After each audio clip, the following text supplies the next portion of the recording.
maksudnya faidah mutawa'ah yaitu mudha'afu ain gitu. Lampu ngeting boral pokoknya gitu ya. Yang jelas inilah bahasa-bahasa yang kita bisa berikan. Hari tasrik itu artinya memanaskan.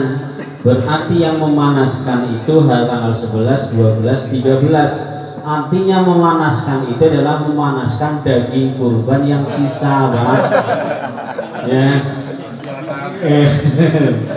Kalau zaman dulu belum ada freezer untuk mengawetkan daging panasin seperti bikin dendeng, ketika dendeng, ya daging dendeng gitulah, itu supaya dagingnya awet. Dan sekarang zaman sekarang kan beda dengan zaman dulu. Dulu gak ada freezer, sekarang ada freezer. Dulu zaman onta, sekarang zaman kereta. Dulu masih lambat, sekarang udah alat canggih. Pesawat sudah ada, bahkan sudah ada kendaraan yang 1 jam bisa melaju menembus 10.000 kilo 1 jam ya. Kalau di Indonesia masih pakai pesawat Garuda ke Arab Saudi 9.000 kilo kan ya, itu berapa 9 jam ya. Terus sekarang Masya Allah Amerika udah apa itu namanya itu kendaraan apa, tonik apa itu, apa itu, Exonic ya, apa itu, Masya Allah 15.000 1 jam coba, itu luar biasa. Sekarang Indonesia udah lumayan ada kereta cepatnya 350 apa Pak saudara per jam, tuh luar biasa Masya Allah. Nah itulah sekarang yang dimaksud supaya dagingnya tidak mubah, tidak terbuang. Kalau mau dimakan semua ntar jadi darah tinggi kan begitu Pak ya. Nah kalau sekarang udah ada freezer, makanya malah kadang-kadang orang-orang sengaja pada nyate kagak nyate dimasukin freezer dagingnya. Begitu sudah setengah bulan yang lalu masih keluarin daging ya, ternyata masih punya daging sama di freezer. Pokoknya sahabat, itu yang dimaksud tasrik, artinya memanaskan. Kalau keluarnya matahari anget-anget isyraq gitu. Nah kalau kegiatan bagi orang yang bukan sedang jamaah haji di rumah seperti itu tasrik. Tapi kalau yang haji sedang lempar jumroh gitu. Ini sudah lepas tadi siang ya, sore ya. Kalau yang lebarannya hari Kamis, kalau yang lebarannya hari Rebo berarti Sabtu sore ya. Sabtu sore selesai takbirannya, takbiran ya semuanya, takbir muqayyadnya, takbir mursalnya sudah selesai gitu. Mursal maksudnya takbiran bebas gitu ya, yang tidak terikat waktu.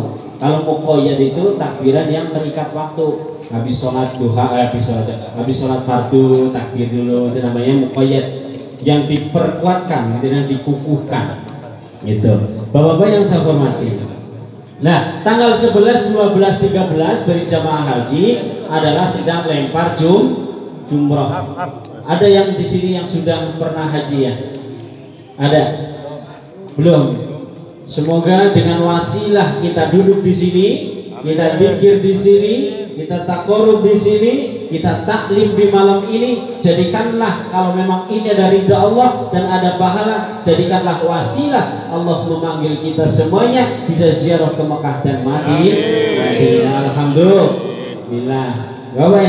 Lempar jumroh itu fadilahnya satu, fi kulli hasotin, setiap satu kerikil gitu ya, setiap satu kerikil itu hasoh, itu kerikil ya, batu kecil. Setiap hasoh satu kerikil itu fadilahnya adalah membuang dosa yang susah, yang lengket, bukan dosa besar ya. Kalau dosa besar tetap hilangnya dengan taubatan nasuha. Artinya dosa yang ada lengket gitu memang gini, sudah jelas itu lakuin dosa. Tapi kadang-kadang tiap hari lama masih terus baik karena saking susahnya. Semoga dengan itu Allah berikan petunjuk, begitu pulang haji setelah lempar jumroh itu berhenti maksiatnya. Kan bisa jadi ya, walaupun maksiat kecil-kecilan tapi istiqomah maksiatnya. Maksiat kok istiqomah. Berarti kalau kecil-kecil itu ditambah banyak jadi gede itu. Makanya banyak solusi banyak sekali jalan kalau kita tahu dan mau untuk menghapuskan dosa-dosa.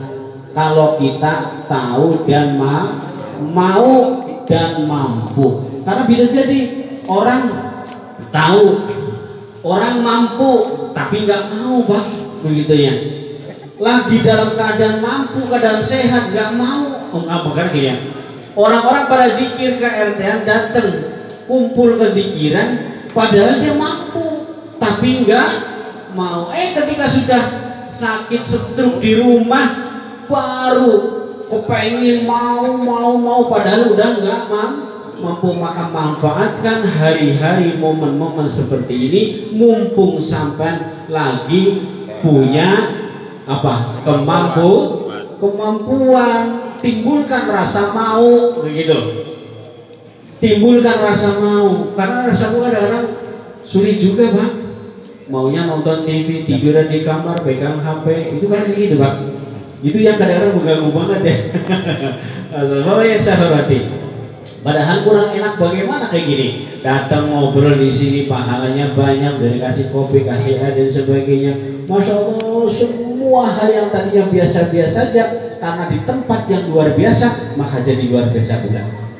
Air yang seperti ini biasa dilihatnya, tapi ketika air ini di depan kita dalam keadaan taklim dan juga zikir bersama, silaturahmi bersama, maka air ini menjadi air yang bukan biasa lagi, tetapi air yang mulia karena tempatnya mulia. Ini kan Raudhah namanya ya, taman surga. Berarti air ini yang di taman surga inilah istimewa. Berarti yang tadi beli air ini, yang membawa air ini, maka orang tersebut mendapatkan rezeki, mendapatkan pahala dari air yang diminum oleh orang yang ada di sini. Coba sahabat bayangin ketika air ini datangnya nyampe ke diskotik, yang bawa air ini, yang beli air ini, kira-kira dapat apanya? Sedangkan di diskotik hanya cuma tempat ajocing dan kemaksiatan. Maka berbeda lagi derajat air ini, termasuk derajat sampean berbeda lagi karena di taman surga. Walaupun sampean ngantuk ya, bahan itu banyak. Masya Allah, itu kurang lebihnya. Itu sebagai ending, sebagai mukadimah saja. Kalau nggak salah pengajian kita sudah atau sekarang tentang masalah supototihar. Supototihar itu orang yang mengatakan ke istrinya, dihar itu maksudnya punggung. Istriku, ternyata punggungmu kayak punggung ibuku, itu maksudnya supototihar ya. Jadi statusnya istri sampean itu seolah-olah ibu sampean sama anggap. Zaman dulu dengan dihar ini disengaja karena memang untuk menceraikan istrinya secara halus, itu begitu dihar. Dihar ro bisa berartinya bergeser, bisa artinya jelas tidak seperti idhar. Bacaan idhar kan bacaan jelas gitu ya, bacaan jelas. Ada jelas idhar halki, ada juga idhar yang lain. Kalau kenapa dinamakan idhar halki? Karena bacaan idhar tersebut ketemu huruf yang tempatnya di tenggorokan. Halki itu adalah tenggorokan seperti hambia, ha posisinya di paling bawah, kan itu ya, ada ya, hambia, ha ain hin ha ho.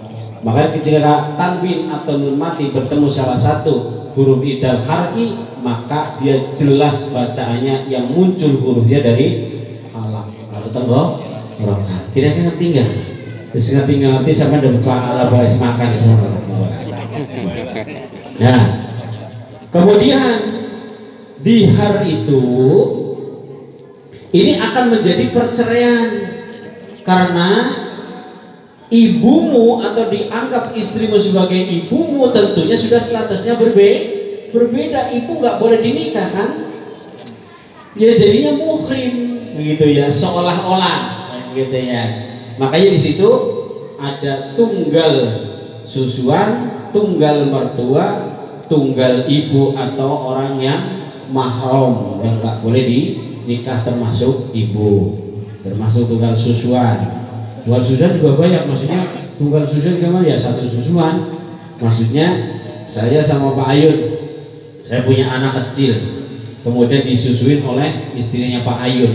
Maka anak saya dengan anaknya Pak Ayun satu susuan, makanya nggak boleh dinikahkan anak saya dengan anak Pak Ayun yang satu susuan gitu, yang satu susuan. Itu pun kalau sudah di ulama fikih, susuan maksudnya susu itu susu yang bagaimana, umurnya seberapa, umurnya yang masih kecil.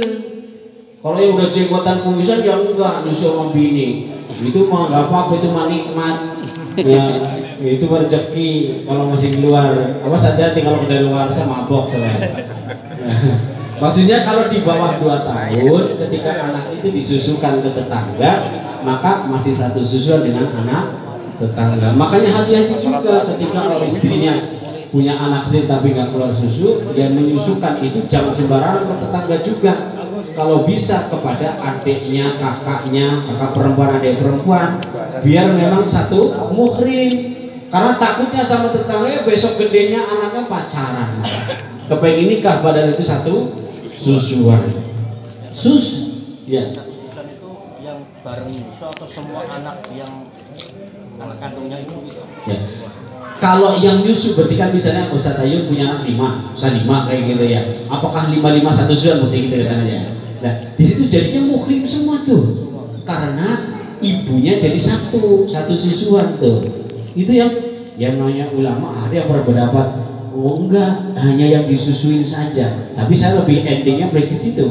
Karena itu anaknya jadinya satu ibu kan yang disusuin itu. Bukan satu saja yang ya berarti anaknya satu susuan. Anak payung 5-5-nya yang disusuin anaknya satu.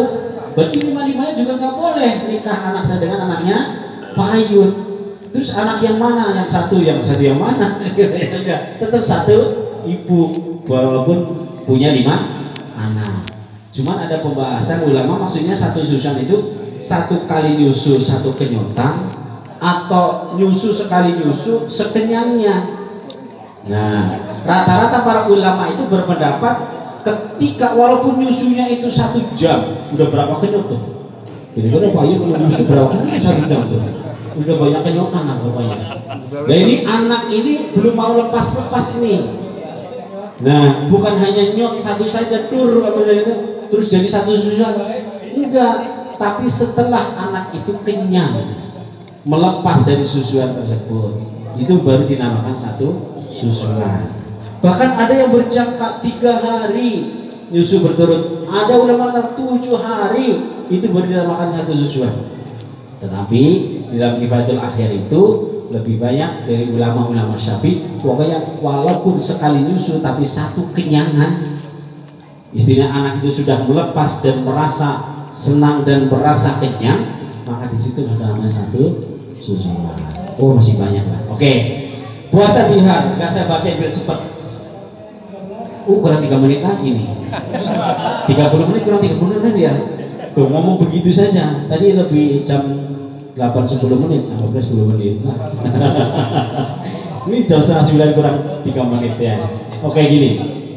Di dalam Al-Quran surat Al-Mujadalah ayat 2-4 bahwa di sini dikatakan alladzi yudhahiru, ada remang-remang.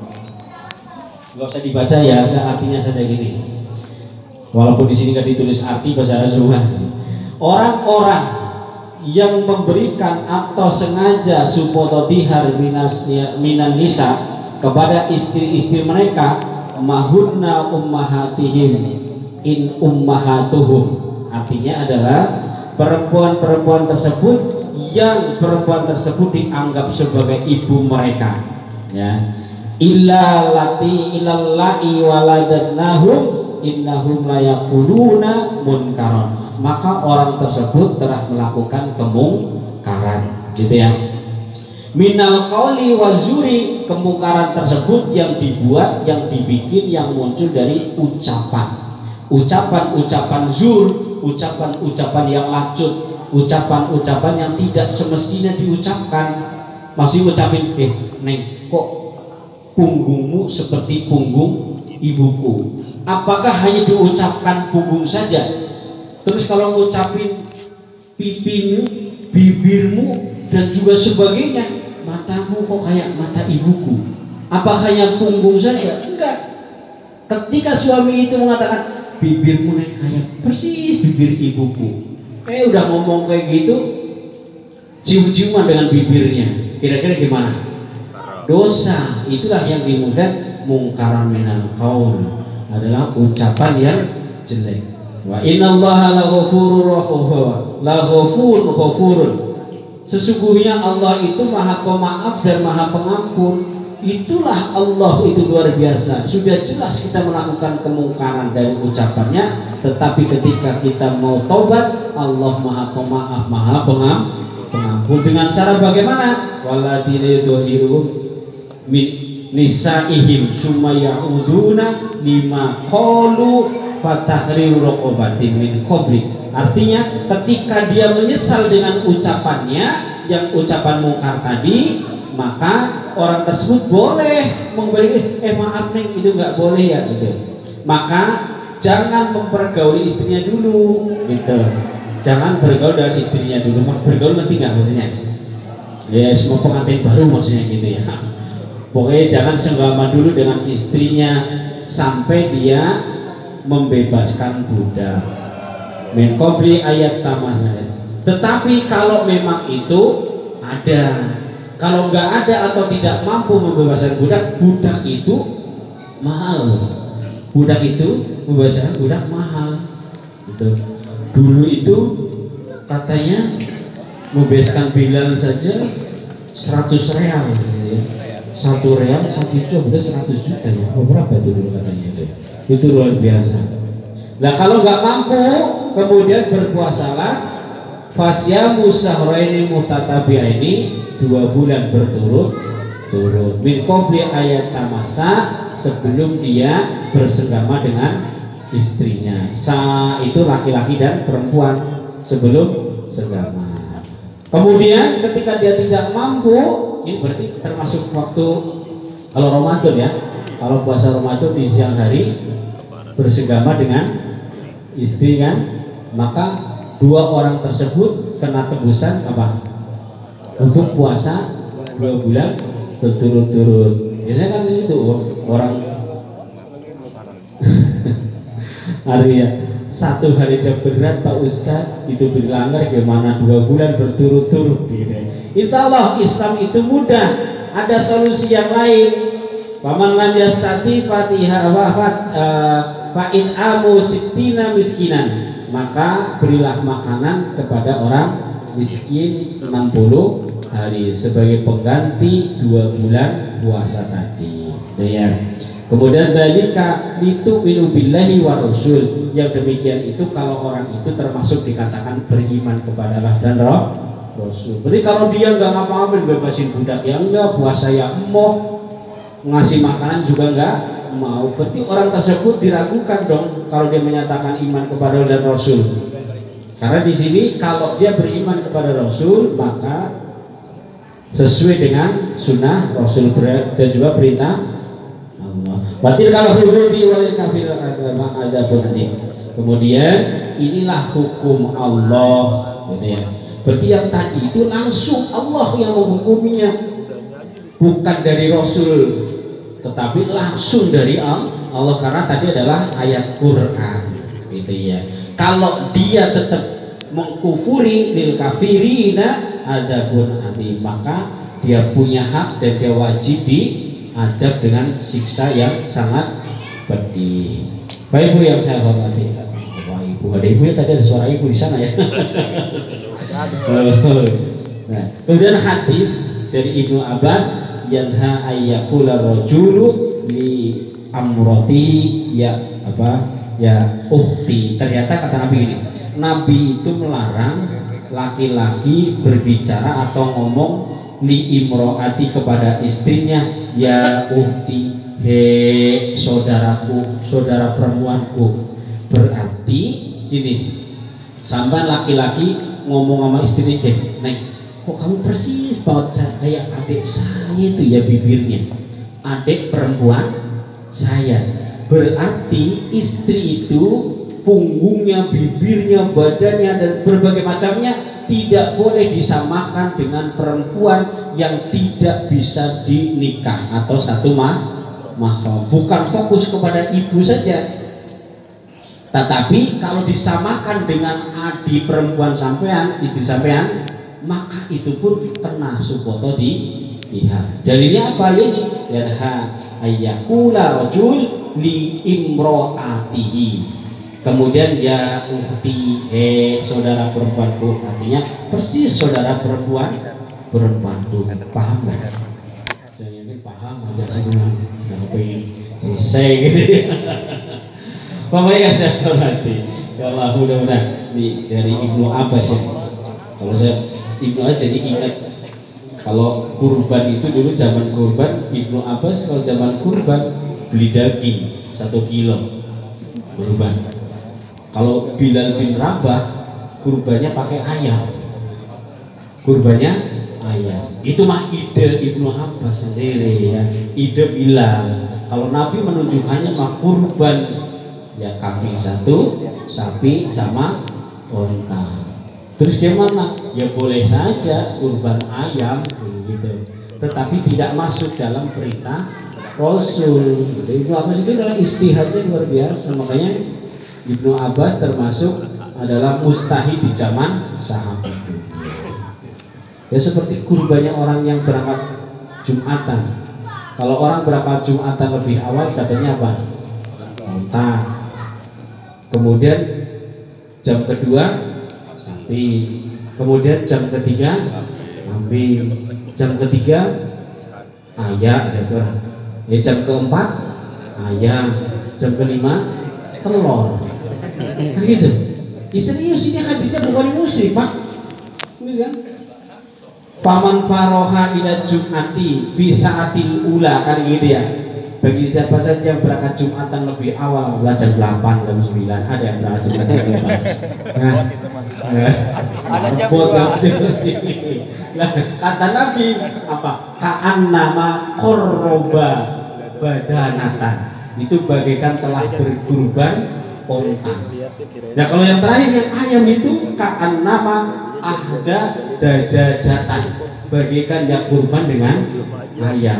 Yang terakhir telur. Ini pun telur kalau yang khotib belum datang. Kalau yang khotib atau imamnya sudah datang masuk ke masjid, kok baru masuk di belakangnya, atau itulah berapa lagi, apalagi kalau lagi berangkatnya lagi khutbah, dia nggak dapat telur aja, dia nggak dapat. Ya, dia hanya dapatnya memenuhi hak dan kewajiban Jumatan tok. Ini serius, Pak. Ini soal bukan muslim gitu kan di sini. Karena ketika malaikat di depan pintu, dia selalu mencatat siapa yang datang duluan, duduknya di mana, saf awal atau saf kedua, kemudian ngapa, berjandaan apa enggak. Ketika imamnya datang ke masjid, masuk ke masjid, malaikatnya langsung masuk ke masjid. Itu udah nggak nyatet lagi. Berarti kalau malaikatnya udah masuk ke masjid, karena imamnya sudah di dalam masjid, baru datang, kagak dapet telur-telur macan, hanya cuman melakukan kewajiban Jumatannya saja, nggak ada fadilahnya. Kalau di hari itu langsung diomongin ke istri gitu ya? Yang mana nih? Yang di hari itu. Oh yang di hari. Kalau dibandingin dengan foto, ada foto saudaranya, terus foto istri dibandingin gitu. Kok mirip sih gitu? Apakah terhukum di hari juga? Iya. Itu berarti mirip foto istri saya kayak gitu, bukan mirip istri saya. Fotonya mirip ibu saya ya. Yang jelas pokoknya adalah memiripkan dengan istri saya, atau memiripkan adik perempuan saya, memiripkan dengan bibi saya, atau memiripkan dengan kakak perempuan saya. Itu tidak boleh, karena itu namanya sudah suboto ihar, dan orang tersebut punya kewajiban yang tadi begini setingkat ya, bisa dirinci lagi. Buma foto itu kan sebagai wasilah, sebagai media saja kan. Itu kan intinya tetap menyamakan dengan orang yang ada di foto itu kan. Kalau orang yang ada di foto itu ibu, berarti mirip ibu berarti. Kalau fotonya itu adalah saudara perempuannya, berarti saudara perempuannya di situ. Oke lah, itu mah termasuk tambahan penemuan pertanyaan itu. Nanti ya bagus. Ya enggak, ini termasuk istihad tuh. Nanti istihad Pak Ustadz Yasra ya. Gak, misalnya istrinya yang ngomong gitu, kita mengiyakan aja, kan istrinya lihat Pak, kok lihat foto saya sama kakak saya ya gitu. Terus kita mengiyakan gitu. Apakah terhitung zihar juga? Tidak. Kalau istrinya kayak itu seolah-olah fotonya udah, Mas, kok foto saya kok mirip foto ibu sampeannya gitu. Enggak. Enggak, karena ini yang dimaksud adalah untuk mentalak. Berarti kalau yang mentalak perempuannya tidak jatuh. Berarti kalau yang mentalak suami, yang ngomong suami berarti jatuh. Itu yang dimaksud sebenarnya untuk mentalak dulunya. Tetapi namanya ilmu fikih berkembang. Jangan sampai ngomong memirip-miripin istri dengan ibu, dengan ukti dan berbagai macamnya, bibi dan sebagainya. Itu saja. Wallahu a'lam bishawab. Udah 30 menit. Mudah-mudahan ini bermanfaat ya. Saya juga lagi lemes sebenarnya, tadi kan ngikutin anak berenang, nggak pernah renang, masya Allah, ternyata capek juga, letih dan luar biasa. Ya, alhamdulillah sudah sebentar malah gitu. Tadi mau saya tambah biar dihitung lembur gitu maksudnya. Itu saja ya. Mohon maaf kalau ada kesalahan, kalau ada hilang. Mari kita doa bersama-sama. Mudah-mudahan dengan akhir halaqah kita berdoa bersama-sama Allah kabul semua permintaan yang sampai minta. Bismillahirrahmanirrahim. Allahumma sholli ala habibina syafi'ina